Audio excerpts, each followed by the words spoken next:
لما على تذكرني سلامت زبحال نجر جدي في له ترين لهم جزء حتى أوكي إذا حدث لنا صراحتكم ما تيز له حتى سويت يا حب ما نمزخ محل فيكم زي كأرز زلهم صراحة جينا يفعل الدنيا أنا من هيك مقانو لايك كي جبركم جمهور زلهم لايك جبر ويس تسألينا هنا تسألينا أنت فينا حدا نجر برنامج سيد ولا تحضري كم حكون سلام تاير ساعكون حلالة فكرة ما أبزل لنا يكون معلم سلام سنة الخنا لنا عندك من غير حسوا بلكم زي كافم زي وجه حيتم زي هل لا يجينا نجمر حلالة فكرة ما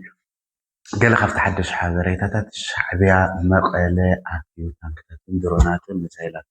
بالحدث كم أول شغلة ناخذتها ساي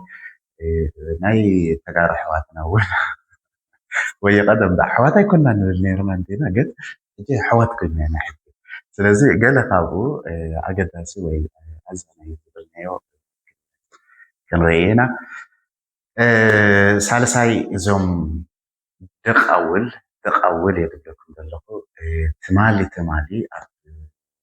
سراوي حكيرة كذا على تنزل خبرو قال ملسخ هذي بمقصال كم قدامي اسكي بزا فيديو زي انا نرى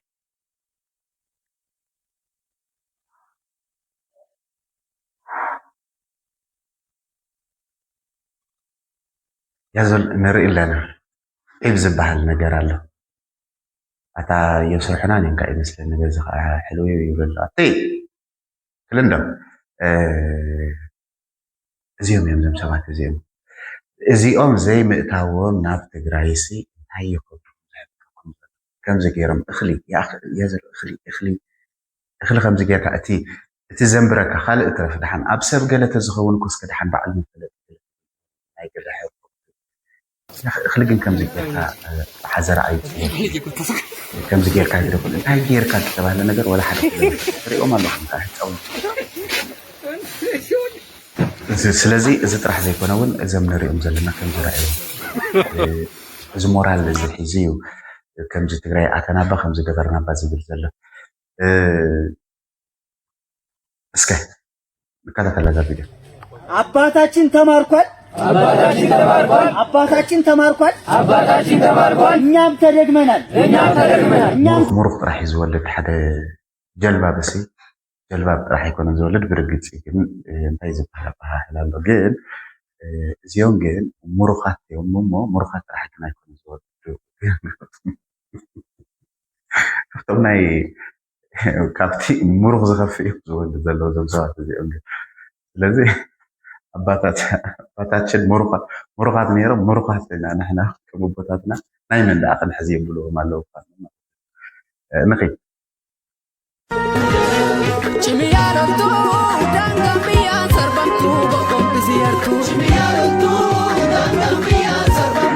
اجي اذا تانكتات زين اذا تري انزل نري انزل لنا اسل كبيدي برات بلو هتراز زعنا سات بلن بلن كتصاغا عفن يعني بتفكل ما ينتهي بارغريفو ما يقل تليفون إذا مسكونا جن حنت إذا فيديو خري أكو مثلا نيتاناتها تي فانوز جوبرو زلو نبنا دبر برهان دي زبال دبر تاور دي دبر برهان زبال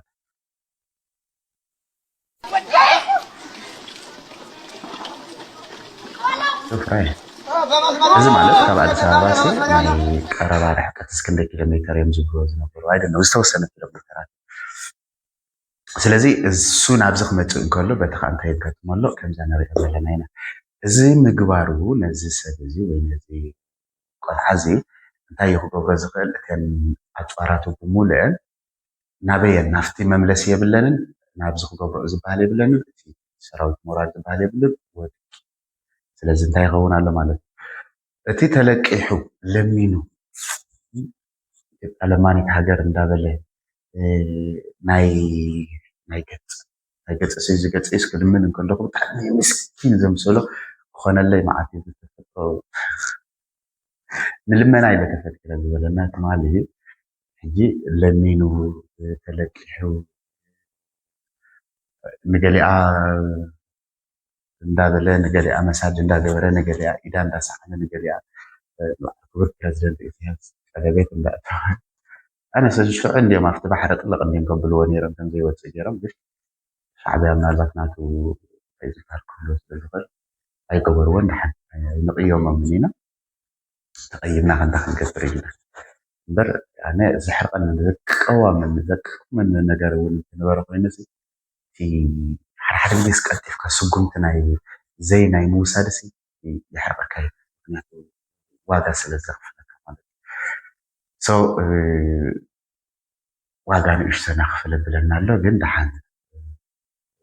ልዕሊኦም ኣይንፈልጥን ልዕሊኦም ክንከውን ኣይንኽእልና ልዕሊኦም መስተንክር ክንሰርሕ ስለዘይንኽእል ድሓን ገለ ዝሓሰብዎ ነይርዎም ይኸውን ኣየጥለቕዎን እምበር ኣጥልቅ ክብልዎ እዩ ነይሮም ስለዚ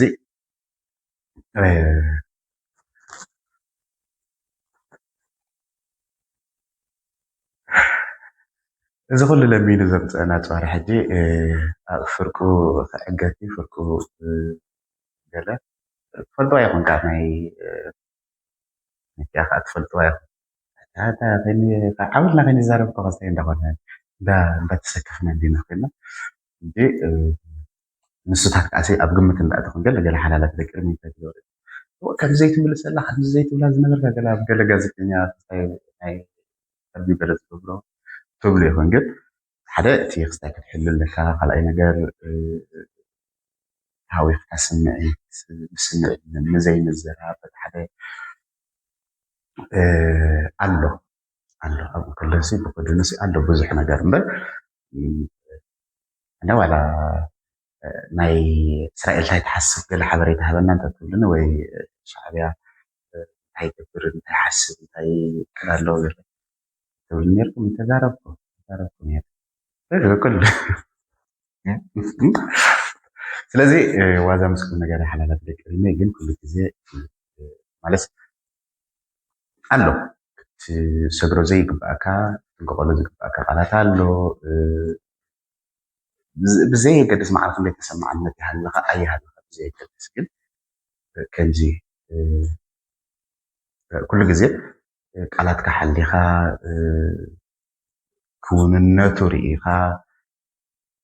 ኢኻ ክትብል ትኽእል እምበር ስኢልካ ብተረክቤልካ ዝድርብ እንታይ ዝበሃል ክህልወና ስለዘይክእል ጥንቅቕ ዝብል ኩሉ ግዜ ማ ሕጂ እውን እምበር ብዙሕ ነበልና ነርና ወይ ብዙሕ ኮታ ስለዚ እንታይ ክብል ስለ ዝደለኹ ደቂ ሪመይ ኢሎምኹም ብፍላይ ዳርጋ ብዙሕ ሸሚቱ ይፈልጥን እንታይ ዳ ይገብር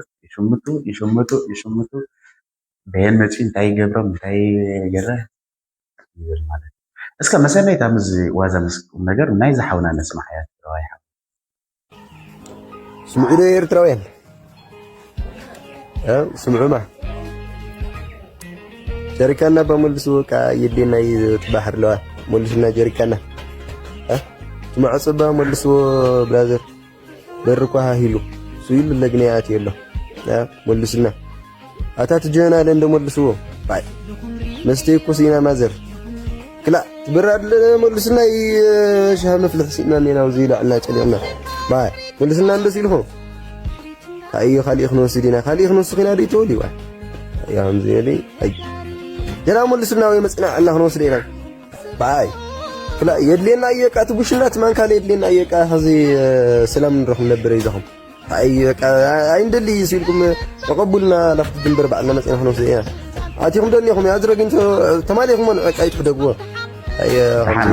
ما يسيلكم نورتنا هنا فرا حان زتوسد انتليو وتحوبي اول شيء تخنا حان ما دو انت تخون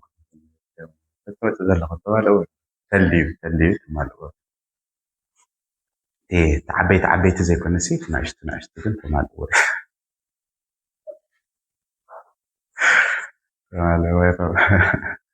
بعابيو نبرة يكون نسي ناي هيوت واقع كمان زمدنا حوراوي ناي لونا ناي هيدا بحال مدققاف كل إن تبهلن كله تحان بمعنى داركان قلة أي متصابات سبب القوة عبي كاسي كون قربيت لي ولا خن حواتي ولا خن قلا حدا خطواني كألين لذي نبيك يخيل أبو زلنا أبو زخمتي أبو زلنا أنا هو تحوبي بالأول لا إحنا حتى ولا خن ندل لذي أجانا خمتيو إذا مالت لك أخم زخم لازم تسرح انتاي في سب أبشع قلت سلزلي زح شغلة في ذات برجت شعبي عمتي لك كأن تعليم كوسدي وفهم زخم دبري وقف في تزقف ون عبير لازم تسوي وتسوي له ودوي عائق علم الناس وتستنى قف لنا جلد بعد شغلة سفيري دلب بس يمكن شغلة يبقى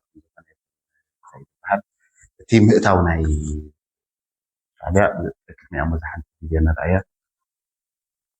تايو صوت هانك ملئ إساياس أقولو أبي وتدرى أقولو من هندولنا حق رسكي نوري أسكي برارنا زمان بسمع تايو زغل تانكي تاي زغتاي بعلو ساين فوت أنا راس واي تايك اسكي بحمارك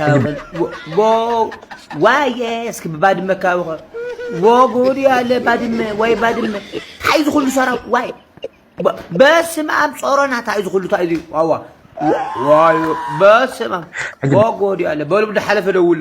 ادول عايز جنرال فطلق جنرال زي باي اي سي واو ذا كون رزا فطلق واي بدو دخدول لي قمه بدو دخدول لي هي حاجه برقت زلو ازي زهلو شغلتنا حجي زلنا يا جزي مخنياتو بيت شعبيه اتلف لك بتجل خوين لك بتجل خوين لك بتمص تسب كم زناي سرا امراوي انتي دبحال شغلت نخفتر بفلاي زناي ميدياتات نجر بطعمي وكستاجر وزرنا سلازي انتي كبر سلازي دلوخي موداتا خمزة عبد تمنيت وازر لكم شعبيها مقالة مولو انتي دبحال آتي نجر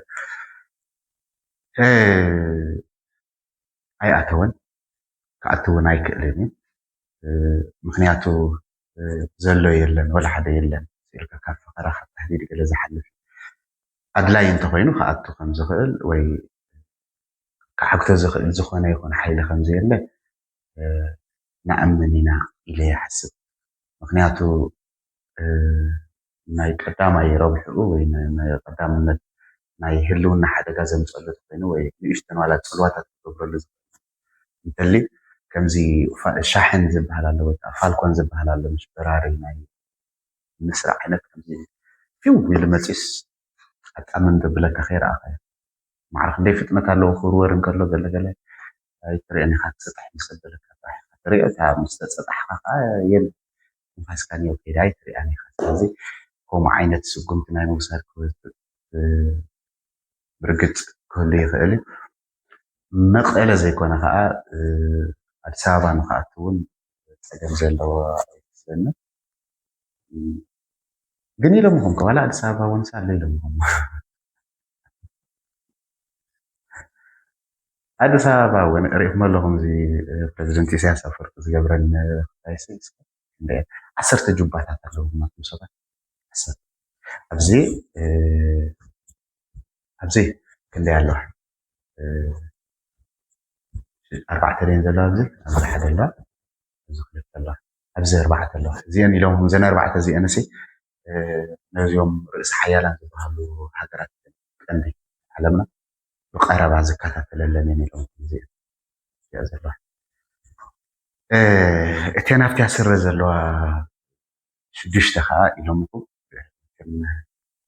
دخن زبالة مثلا أكبابنا زلوا كا كاميرا زقمت لنا اليوم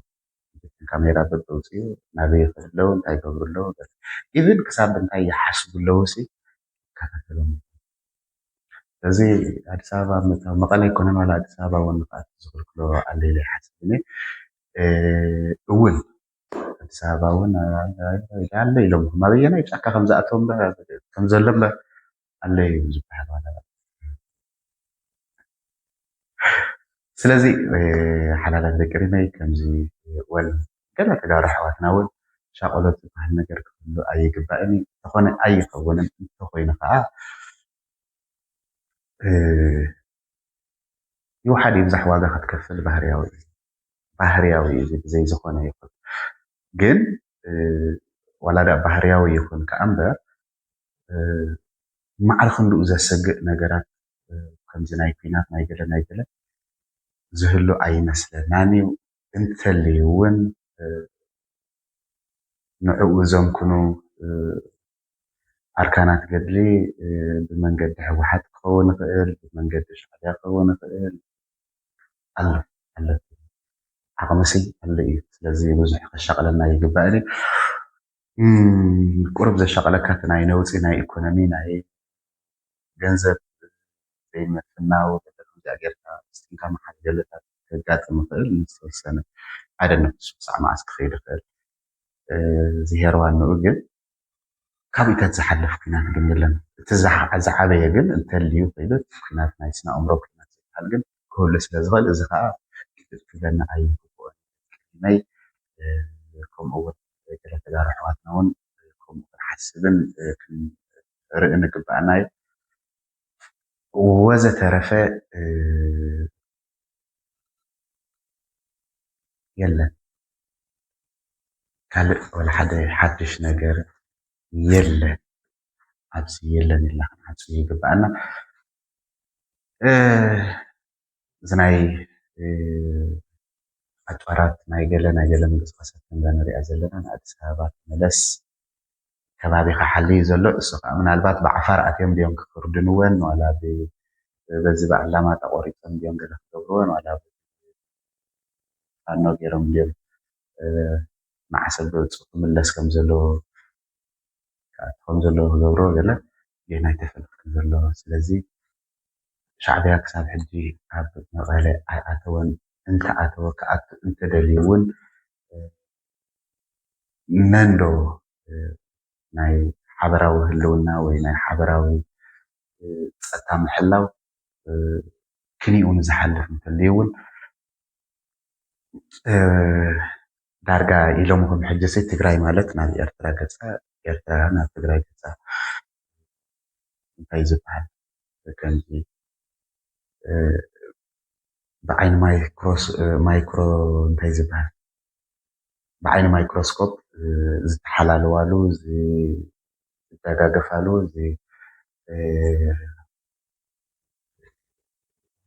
ክህልዋሉ ናይ ምዃን ተኽእሎታት ኣዝዩ ልዒሉ ስለ ዘሎ እዚ ክንሸቐላ ይግባአናን እዩ ንዝተረፈ ምዛ ሕፅር ዝበለት መደብ ክሓድገኩም ኣብ ቀፃሊ ትሕዝቶ ክሳብ ንራኸብ ሰናይ እዩ ስለዚህ አስመራ የሚለው ቃል ኦሮምኛ ነው የኦሮምኛ ቃል ነው ግን እነሱ ስለ ስም ስለ ትርጉም ስለሌለው በትግርኛ ምን አደረጉ መሰለ በትግርኛ የለውም እንዴ ትርጉም የለውም ምን አደረጉ መሰለ ጎግል ላይ ገብተህ ማየት ትችላለህ በኢንዶኔዥኛ ይላል እሺ ፍቅር ማለት ነው ኢንዶኔዥያ ጋር በምን ተአምር ነው ኢንዶኔዥያ ጋር ምን ይሄዳል እዚህ እቺን ለመሸሽ እኮ ነው ግን ምንድነው የሁለቱ ወንዶቹ ሲጫረሱ ጎሳዎቹ ተጣልተው ወንዶቹ ሲጫረሱ ሴቶቹ ብቻ ቀሩ እሺ ሴቶቹ ናቸው ኩንመርዩ ይሄ ሁሉ ራሱ የኛ ነው በሚል አስመራ ለሁላችን የሚጠቅም የሁሉም ቦታ እንደማለት ነው አስመራ ማለት የሁሉም ቦታ ነው የሁሉም ቦታ የሁሉ ከተማ ስለዚህ በትግርኛም የለም አስመራ ትርጉም የለውም በትግርኛ ግን ያው ሊፈጥሩ ይችላሉ አሁን እንግዲህ ሰው እንዳይወስድብን ብለው ይሄ ነው አሁን ኢንዶኔዥያ ሄደው ኢንዶኔዥያን በእኛ ቋንቋ ፍቅር ማለት ነው መጥቶ እዚህ ያልኖሩ ወይ አልገዙ ወይ ምን እንኳን ቀይ ባህር እንኳን አሰብ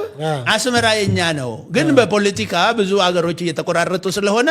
የተቆረጠ ሁሉ ይመለስ ከሚል ሳቢ አይደለም የሚመለስበትም አለ ግን ይሄ አሁን ቀይ ባህርን እዛ አካባቢ ደግሞ የጥንት ታሪክ ጻፊዎች ሁሉ እንደጻፉት ፈረንጆች ሁሉ ጽፈዋል ቀይ ባህር አካባቢ ኦሮሞዎች ይኖሩ ነበር ይላል ከዚህ ከባሬንቱ ጋርም በተያዘ የሁለቱ የኦሮሞ ልጆች ቦረናና ባሬንቱ ናቸው ባሬንቱ አውራጃ ይባል ነበር በደርግ ጊዜ። አሁን ብሌን እነሱ የሚሏቸው ማህበረሰቦች ማለት ነው። እዛ ጋር አሁን ጸጉራቸውን ምናቸውን ይሄ ቤንያመር ምናምን የሚባለውን አይተሃል ድሮ የእነሱ ዘር አሁን እዚህ ጋር እንትን አካባቢ ያሉ ከረዮችን እዚህ ናዝሬት አካባቢ ያሉ ጸጉራቸውን ይሄ በእንትን በቅቤ በምናምን የሚያደርጉ የሉ የዛ አይነት እዚህ ፈንታሌ ያላልኩም የፈንታሌ አጼ ፈንታሌ ላይ እና አንድ ጎሳ ዝርያ የነበሩ ናቸው እና ኢትዮጵያውያን ናቸው። በእርግጥ ኢሳያስም ኢትዮጵያዊ ነው። እሱም ኢትዮጵያን አንድ ላይ ቀላቅሎ መግዛት ይፈልግ ነበር ይባላል። መለስ ዜናዊ ስላልፈለጉ ነው የቆረጧቸው። ግን ከዛ በፊት ኢንተረስቱ የነመለስ የነ ኢሳያስ አልነበረም። የነጮች የአረቦች ፍላጎት ነው የነበረው እና አንድ መጽሐፍ በጣሊያን ወረራ ጊዜ የአፄ ኃይለ ሥላሴ አማካሪ ጆን ስፔንሰር የሚባል አሜሪካዊ ነበረ። ጆን ስፔንሰር አንድ መጽሐፍ ጽፏል፣ ኢትዮጵያ አት ባይት የሚል በአማርኛ ሲተረጎም ጥርስ የገባች ሀገር። ባይት ማለት መብላት በጥርስ መንከስ ነው እና እየተነከሰች ያለች ኢትዮጵያ ከላይና ከታች ብሎ መጽሐፍ ጽፈዋል። ከታች ኡጋዴን ሶማሌን ይዘው እነ ቱርኮች አረቦች ምናምን እየነከሷት ነው፣ የታችኛው ጥርስ ነው። ከላይ ደግሞ እየመጣ ያለው ኤርትራን ይዘው አረቦችና ወስተርኖች ደግሞ ከላይ ጣሊያን፣ እንግሊዝ፣ እነ ፈረንሳይ፣ ጀርመኖች ምናምን ሆኖ ደግሞ እነሱ ደግሞ ጥርሱን እና ኢትዮጵያ እንዴት ነው ጥርስ ውስጥ እየገባች ልትዳመጥ የቀረች አገር አድርጎ ነው የጻፈው ጆን ስፔንሰር። በአማርኛም ተተርጉሟል። መንግስቱ ኃይለማርያም የሚባሉ ተርጓሚዎች ናቸው የተረጉሙት፣ ፕሬዚደንቱ ሳይሆን ሌላ ተርጓሚ ያለ እና መጽሐፉ አሁን ገበያ ላይ ያለ አይመስለኝም። እና እችን አገር ለመቁረጥ ሲነሱ ግብጾች ጭምር ማለት ነው ለነ ኢሳያስ ቦታ በመስጠት ለነ ኢሳያስ ጦር መሳሪያ ገዝቶ በመስጠት እነሱም በማዋጋት ውጭ ሀገር ድረስ ለነ መለስም እነ ሶሪያ እነ ምናምን ሁሉ ነበሩበት፣ የነሱ እጅ ነበረበት ማለት ነው። እና በዛ አይነት ሁኔታ የሄደ ነው እንጂ ቀይ ባህርም ሆነ ኤርትራም ሆነ ቦታዎቹም ሆኑ ዘሮቹም ዝርያዎቹም ሆኑ አንድ ነን ማለት ነው። ግን እነሱ ለነሱ እንዲጠቅም ኢትዮጵያ ጠንካራ ስለሆነችና በቅኝ ግዛት አፍሪካን ያንበረከከውን ነጫጭባ ሰላቶን በሙሉ መታ ስለመለሰች በአድዋው ጦርነት ያ ስለሰበራቸው ሞራላቸውን ለጥቁር ሕዝብ ደግሞ ከፍተኛ ሞራል ስለሰጠ እቺን አገር ለማድቀቅ በሚሄዱበት መንገድ ነው የኛኑ ልጆች ይዘው ሶፍትዌራቸውን ቀይረው የራሳቸውን ፕሮግራም ጭነውባቸው መልካቸው እኛን ይመስላሉ፣ ሲያወሩ ደግሞ ሌላ ነው የሚያወሩት። ውስጣቸው ሌላ ሆኗል ማለት ነው። የተጫነባቸው ፕሮግራም የፖለቲካ ፕሮግራም ሌላ ነው። በነፃነት ስም መብት በማስከበር ስም እና ይሄ ሆዳም በሙሉ ተሰብስቦ አገሬን ቆረጠ እልሃለሁ። አዲስ አበባን ምርጥ ከተማ አድርገዋል። ሌላ ሁሉ ባይሰሩ ዶክተር አብይ ምንም ባይሆን ይህን ሰርቶ ራሱ ቢለቅ በቂ ነው።